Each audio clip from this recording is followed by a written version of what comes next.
Good morning. Welcome, everyone. Today we are in the last unit of the old book. I have a few copies left if you want today's lesson. There are new books for next week's lesson, which we continue in Genesis. So please get your book, and you can take these home when you leave the park this spring and follow along online, because we do this online on Sunday morning. So if you like a little extra Bible study, then I'll be happy to serve you in that way. Today we are in session 13, page 118. How many of you have enjoyed this study on Genesis? I really have. I've learned a lot of new things and how our roots got started in our faith. Today we're talking about purged. God is going to make a decision to destroy evil. And he did that once through the flood, but now he was going to take out a couple cities that were in pretty bad shape. And we're going to talk about that here today. So let's talk about where we were last week. Last week we were in Genesis 17. What happened in Genesis 17? Anybody remember what happened last week?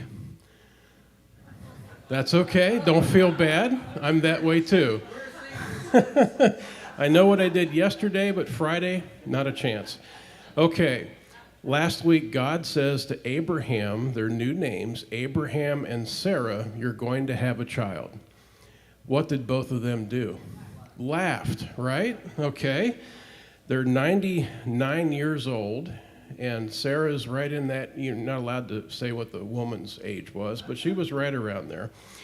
And anyway, they thought it was kind of funny that God would consider them to be parents at that age. So, 3 things that we want to see here. We're skipping over chapter 18, but I think there's some good details here I want you to know about. So let's go to 18. We know that 17, God first tells Abraham that you're going to have a baby. And he kind of snickers. He's not home at this point, but he falls down laughing. Well, he's going to come to Sarah later on in chapter 18. So let's look at just some key verses here, chapter 18.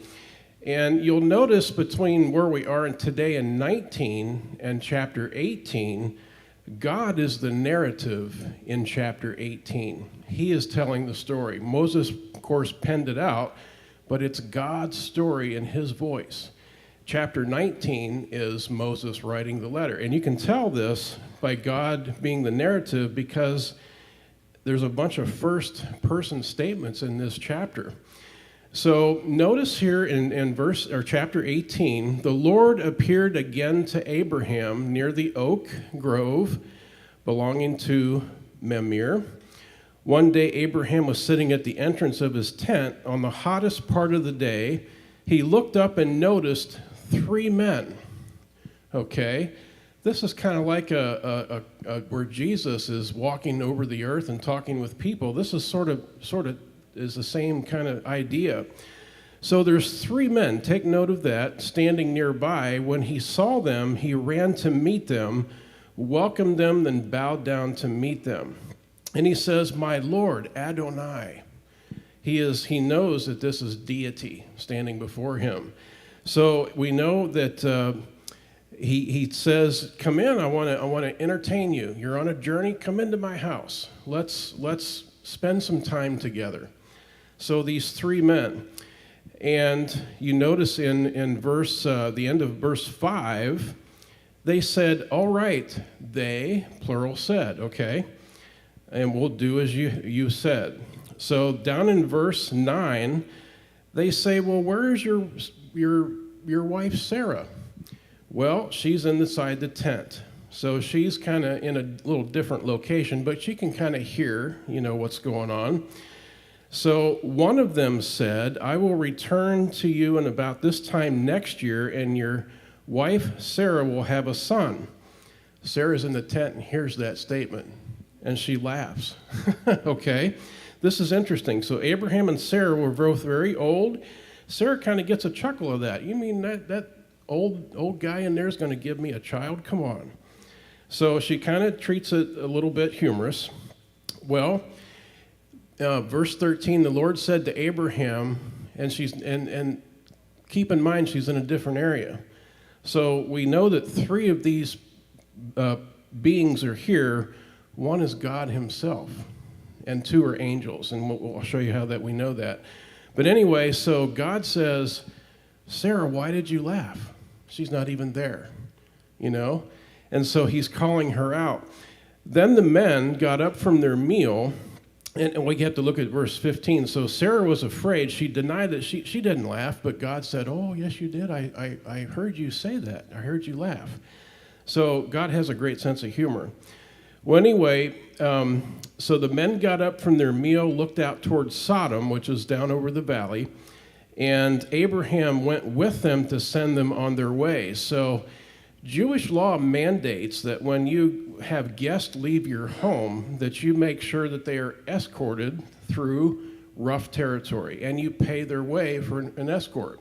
So Abraham was a class act when it came to hospitality. He knew that. And Lot picked up some things from that, but Abraham did all the right things. He was righteous. So he sends these people on their way, and otherwise it's just a show of respect. So it's kind of rough down at Sodom and Gomorrah area. So he's going to make sure that the guests are okay. So notice the men got up from their meal. Abraham looked out, and they left Abraham. And then two of them leave, but the one stays there. And God's kind of asking himself a question here in verse 17. Should I hide my plan from Abraham about what I'm about to do to Sodom and Gomorrah? And so he says, verse 18, "For Abraham will certainly become great and mighty, and all the nations of the earth will be blessed through him." Maybe I ought to give him a clue about what's about to happen. So remember, Lot's over in that area. So I have singled him out so he will direct his sons and daughters to keep the way of the Lord, and by doing what is right and just, then I will do for Abraham all that I have promised. So the Lord told Abraham, "I have heard a great outcry from this area, and I'm going to deal with the evil that's there. So I'm going down to see if their actions are as wicked as I've heard." So the other men, God stays there, the other men, says, verse 22, turned and headed towards Sodom, but the Lord remained with Abraham. So verse 23, when Abraham approached him and said, "Will you sweep away righteous people living among the evil ones down there?" And there's a whole, from verse 23 all the way to the end of the chapter, there's a bargaining session going on with God and Abraham. Okay, 40, 30, 10, and maybe he got down to around 5. So that's God telling the narrative of his personal relationship with Abraham. That's amazing. So we see that there's three men. We'll look in beginning part of chapter 19. Our verses pick up in 19 about halfway through. We're going to start about verse 12. So that evening in Moses' narrative, chapter 19, we see that evening two angels, there they are, coming into Lot's house by the gate. So, and he addresses them as my lords. He too knew that they were deity. There's just something about them. And he was blessed because he was in the family of Abraham. So there's a whole conversation here. He invites the two angels to stay with him during the night. Things get kind of rough around his house, and we'll see that. But then, after that, we pick up in verse 12. There's an urgency that we're going to learn about today, what happened with the angels and Lot. So that's a little in-between part that we see, chapter 18. The author leaves that out, but I think you need to know those details. So how many times would things have gone better if we had first considered the consequences about what we were about to do before doing it? We know what hindsight is, but what about foresight, looking into the future? Don't you wish you had that ability? Well, we learn that there are consequences to our actions and our words, and even our thoughts can get us in trouble. They can be a painful lesson to learn. The Bible teaches that there are always consequences for our decision. So the truth is highlighted in Genesis 19, where we're going to be today. And here we read of a people who had a ruinous end to their lives as a result of sinful lifestyles and decisions to ignore the warnings that they were given. So, why do people often fail to consider the consequences of their action? Great opening question. Why do people often fail to consider the consequences of their action? You ever seen those windy road signs on the way to Dade City? Doesn't slow some people down. Especially on Bellamy Brothers, you can see tire tracks right through where they kept on going. But people are in a hurry? Okay. We want what we want when we want it. Good. Did I say that right? Okay. What else? Self-gratification. Big one. So here's some things I wrote that match what you're saying. Pride. Sometimes pride just gets in the way. We simply don't care. There are things we write off as not important. Sometimes we can be in denial about things. There's confusion a lot of times, and we make decisions when we're confused at times, and that can lead to trouble too. We are a me person. We live in a me culture nowadays, right? What about risk perception? What is risk perception? Okay, well, if I know the sign says 40 mile an hour around that curve, but I'm going to go about 45. I think I can handle it, right? But you don't take into effect the gravel that could be laying there, or maybe a wet spot. You're going to slide. I've learned around here that if that sign says 40, that's what you need to be. So risk perception, we kind of weigh out, well, maybe I can handle that, you know. What about prejudice? I think all of us, we have about 3 generations in this room. We've all experienced some type of prejudice throughout our lives, you know, the 50s and 60s and 70s. And then the generation of Vietnam and different prejudices came through that. And then my age, after 9/11, you know, there's a prejudice there about Middle Eastern people, you know. So we know all about prejudice. What about shame and cynicism? That can be a consequence of our action, how we react to something. We're overconfident, or maybe peer influence. Those are all things that can happen when we fail to consider the consequences. Okay, page 119. In Genesis 18, 1 through 15, the Lord promised Abraham and Sarah within the next year that they would have a son. And in verses 18 and 19, we find one of the clearest statements in Genesis concerning his covenant with Abraham. First of all, God had chosen Abraham And this means that God had a purpose for Abraham. His purpose for Abraham was that he would become a great and powerful nation, and all the nations on the earth would be blessed through him. So I want to talk about that great and powerful comment there. We know that Israel is a small country, right? You agree with that? And so out of that country comes a great nation. Now, they're not great in number, and they're not really great in power, but they are blessed people because God has blessed them. And so we think about what Israel has put out in the world: science, technology, healthcare, banking, security, that type of thing. So God has blessed them from being great and powerful. That's what that is. It's not a physical statement, it's a spiritual statement. So there's a joke, I guess I can tell you. There's an anti-Semite that walks into a bar, and he notices a Jew sitting up at the bar. So he says, "Hey, bartender, round of beers for everyone except the Jew." So round of beers come out, and the Jew just kind of waves and smiles. Well, that kind of made the guy upset. Well, is he just stupid, and what's going on with him? Okay, so let me order up a round of the finest scotch you've got for the whole bar except for the Jew. And so they pass out, and the guy waves back again. He says, "I don't get it. What's with this guy?" Well, he owns the bar.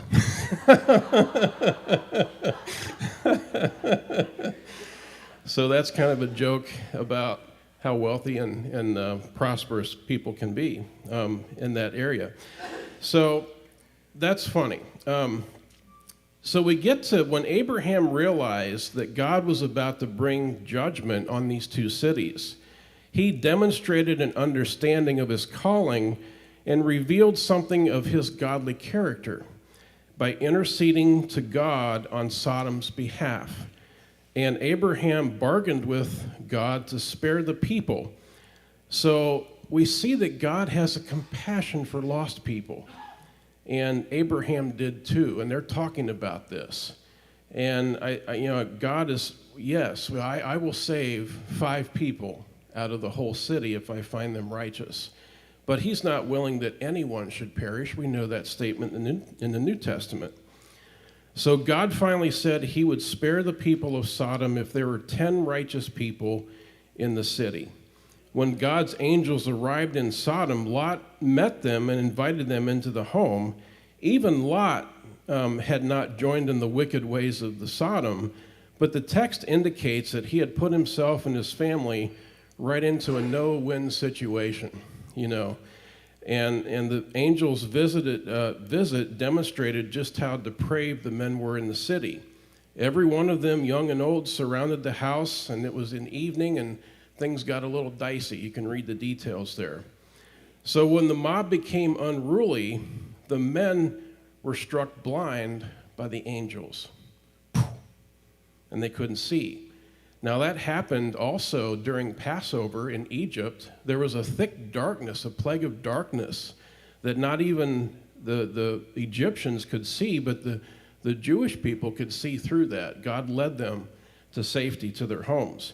So we know that this is deity with Lot. Let's see here. This set the stage for what transpired next. It also served as a picture of God's judgment on the wicked and a warning to Israel against becoming like the Canaanites. He's aware of what happened in Canaan, and Abraham was instructed to go down and clean out the land, and it was about to happen here again. So as we read today's lesson, which is Genesis 19:12 through 26, discover what these verses reveal about the mercy and judgment of God. So we're going to begin in verse 12. Sure, yeah, go right ahead. We kind of skipped over Okay. a verse that I've always had trouble with. Okay. It's 19, verse 8. Verse 8, okay. He offers to send Yeah, that's right. I never understood that. I've got 3 daughters. Yeah, I wouldn't do I raised a daughter too. Read that. Yeah, it says there things got really bad, and so he's begging the guys, just leave us alone and just go away. But he knows how wicked they are, and so he offers his two daughters out there. Well, the crowd's not interested in that. That's how wicked they are. So the angels pull him back in and slam the door shut. So Lot knows what he's dealing with, but he's desperate, to get out of this situation. So, yeah, if you think things are bad, the worst situation, think about this, that type of thing. So, and even after our lesson today, you can keep reading about Lot's family and what happened after that, and you think, gee whiz, I thought my family was bad. But there's some families in the Old Testament that deal with some issues. So, yeah, that's something. Yeah, I know it's tough. Yeah, I can't quite reason with that either. These are tough words for me to read. Yeah. Perhaps he knew that the crowd would not be interested Right. in his daughter, so Right. then they would say no, and then just leave. Right. That's the way I would like to look at it. Yeah. Yeah. How about Abraham when he was going to sacrifice his son Isaac? Yeah. How can you do that? That's right. That's right. So this just shows that we are willing to sacrifice whatever, in a desperate situation. Yeah. These guys weren't interested in buying property at that time, so we can divide it up a bunch of different ways. I'll have a dinner and serve liver and onions. How many of you would come? How many of you would not come? Okay. So it'd be safe for me. Well, there's more hands that would than wouldn't, but you get the idea. Some of you wouldn't come just because of that, So, but yeah, tough thinking here. Anyway. That's one of the things that we can say I'm going to ask God about when I get to heaven. That's right. But when we get there, we show all that we Yeah. forget about all that. That's right. I can do better than that. How many of you saw Barb Colson's post about the fried tarantulas? Did you see that? She's over there in Singapore, and that was the dish of the evening. How many of you would have fried tarantulas? No way. Not a single hand goes up. So that's how we can understand this, I think. So that's interesting. I told her I'd stick to my chicken wings.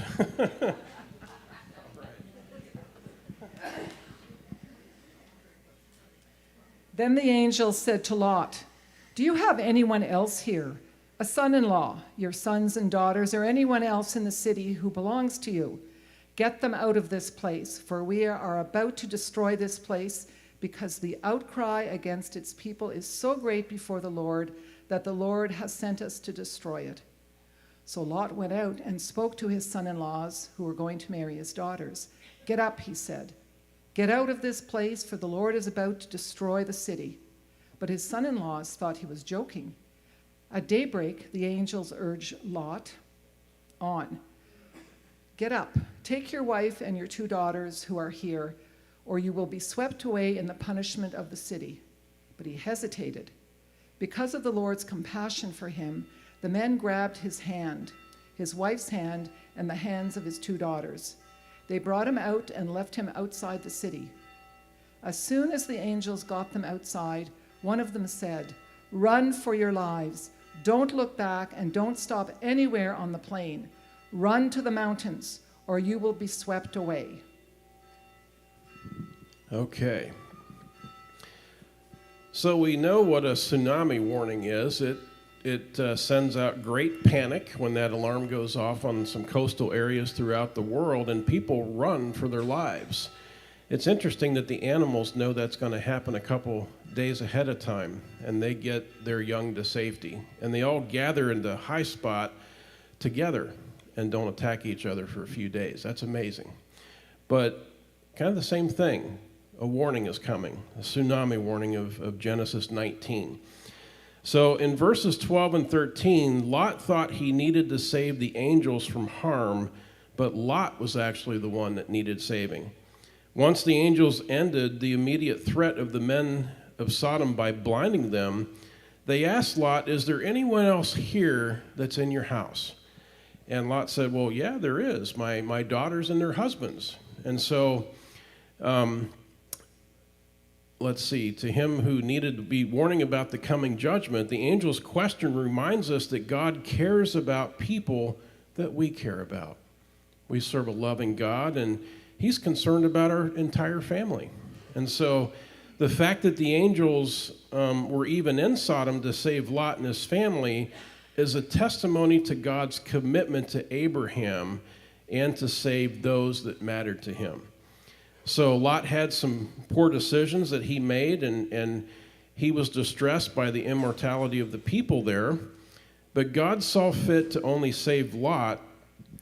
God saw fit not only to save Lot, but all those who mattered to him if they were willing to listen to him and recognize their lives were at risk because of God's impending judgment. So, verse 14, demonstrating his love for his daughters, Lot went to warn his future son-in-laws about the impending judgment. He told them that God was about to destroy this city and they should get out immediately. Now, the Hebrew verb to denote the same thing when Sarah laughed was heard when she heard the Lord's promise about having a son. She laughed in Genesis 18:12. The same verb here is used to indicate how these two guys snickered at the warning too. Litzhuk is the Hebrew term, and that's a laugh that it's to mock, to deride, or jeer the comment that was just made. So same used in the same way. Just as Sarah thought it was ridiculous that God would give her a child, these two men thought the announcement that God was about to destroy their city was absolutely preposterous. You're kidding me, right?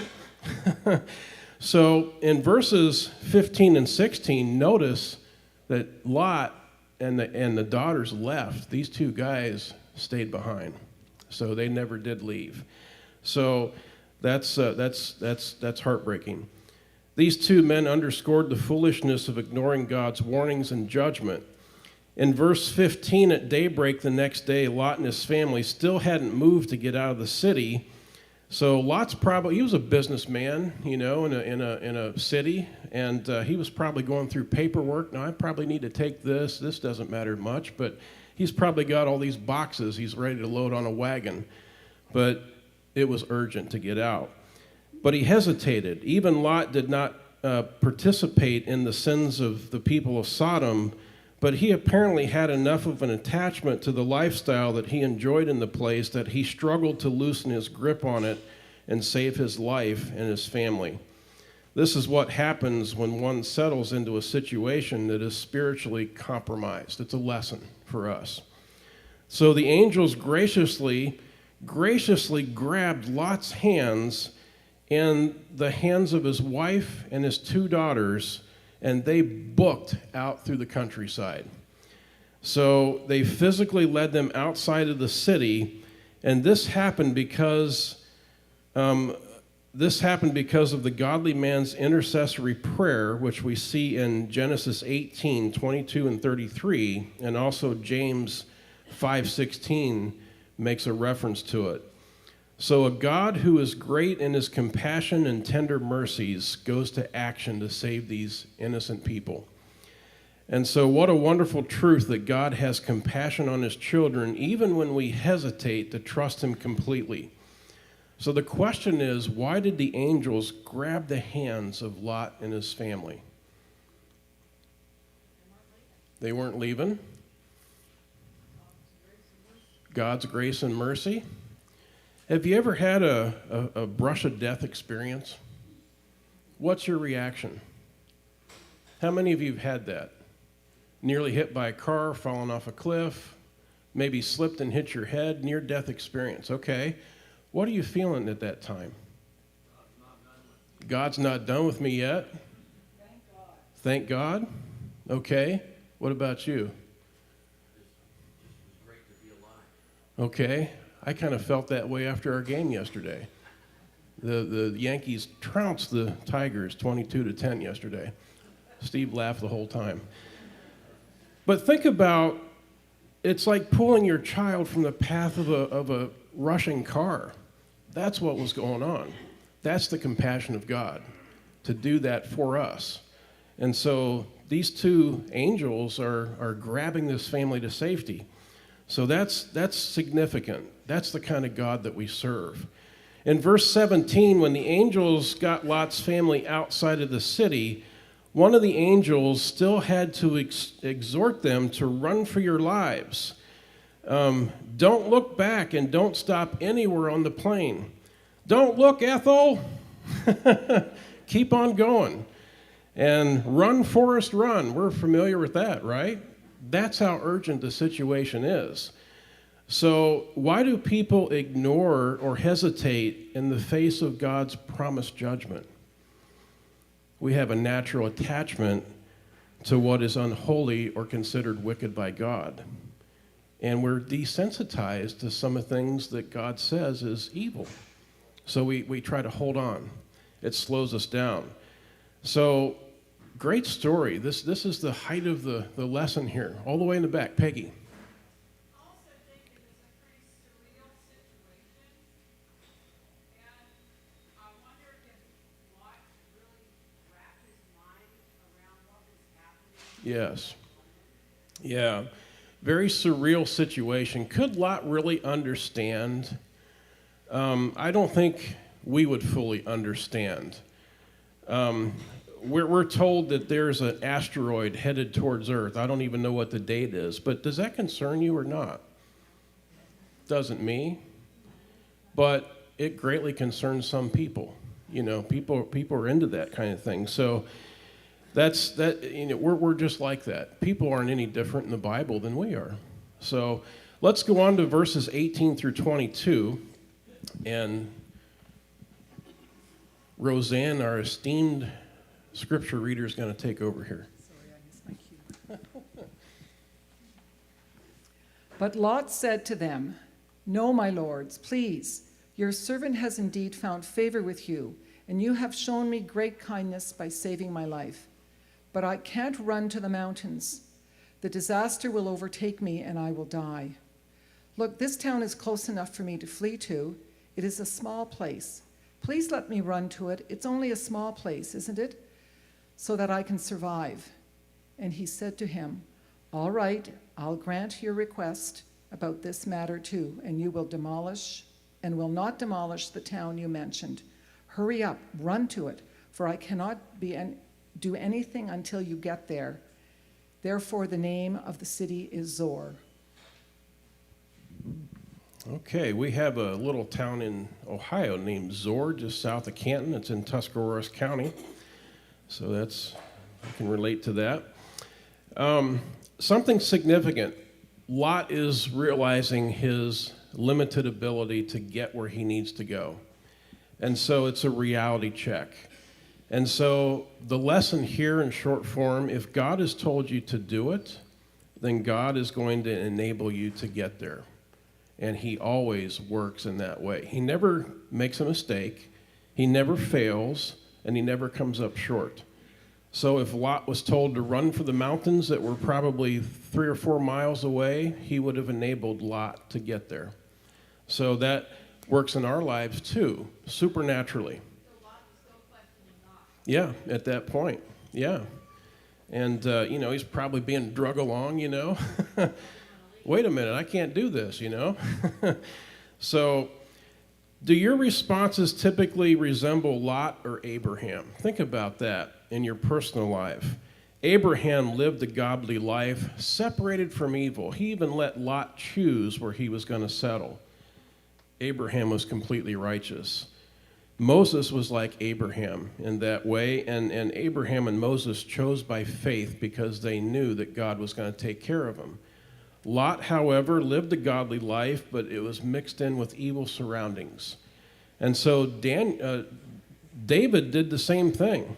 David and Lot chose by sight. Remember the big mistake of David and Bathsheba? Chose by sight. And then, of course, there was God's grace and mercy after that he extended to make things right. But David had a confession. So that's important. Divine judgment was delayed by divine grace, but we should never tempt God to do that. When God says to act, we need to take action. And the level of our faith shows how we're going to do that on our actions. So that's significant. Lot's wife disobeyed. An angel of the Lord told them not to look back, and what happened? She became a pillar of salt. So that there are consequences when we completely ignore. She was probably caught up in the moment, but she did disobey. Lot didn't want to go to the mountain, God didn't punish him for that, because his wife was actually God's. That's right. Well, and you remember I made a note about Lot's wife, and we kind of gathered that she was not a righteous person. Let me go back to some notes I had a couple lessons ago. I know we're getting late. But no, that's okay. But we know, let me see where this is at.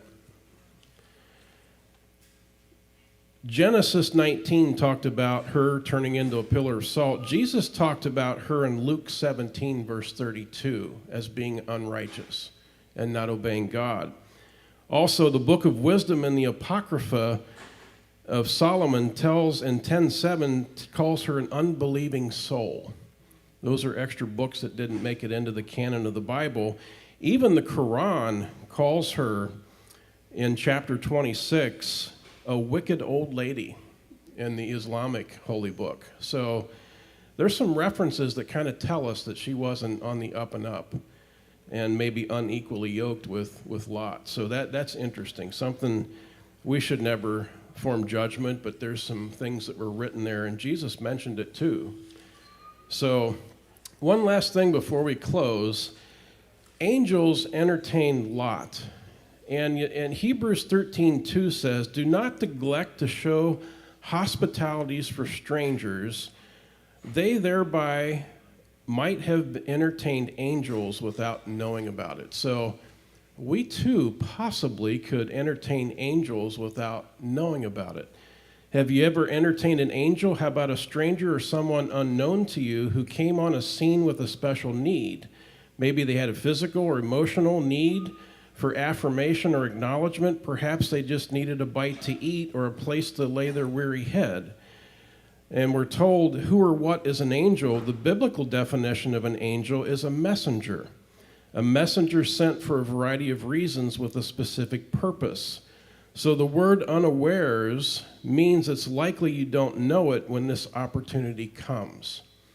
You ever had a, that's strange type thing when you meet someone? Well, the Bible says that can be a very real possibility. Angels do exist, and the Bible says that they do. So remember that. What's that? Not a coincidence, that's right. So just food for thought as we close our lesson today. Let us pray.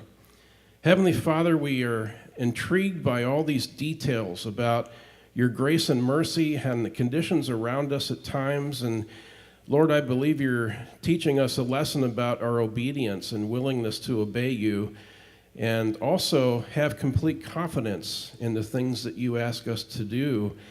Grant us the ability through these requests. We know that you will. We know that if we're instructed to go somewhere, that you're going to help get us there. Thank you for Jesus, who completely surrendered to your will to die on the cross and save a people that all who is willing might be saved. May we be a people that reflects that image to our friends and our neighbors around us, never ever counting anyone out. We give you all the honor and the glory for today's service.